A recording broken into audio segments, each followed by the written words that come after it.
ঢাকার ধামরায়ে জমির দলিল রেজিস্ট্রেশনে বিভিন্ন অনিয়মের অভিযোগে সাব রেজিস্ট্রার অফিসে অভিযান চালিয়েছে দুদক।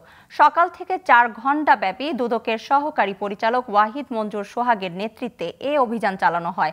অভিযান শেষে তিনি জানান, রেজিস্ট্রির সময় সরকার নির্ধারিত ফি থেকে বেশি অর্থ আদায়, খাজনা রসিদ ছাড়া দলিল রেজিস্ট্রি সহ বিভিন্ন অভিযোগের সত্যতা পেয়েছে দুদক। দুদক টিম অভিযোগ সংশ্লিষ্ট নথিপত্র সংগ্রহ করেছে। অভিযানে প্রাপ্ত তথ্য প্রমাণ যাচাই করে কমিশনে একটি প্রতিবেদন দেবে এই টিম।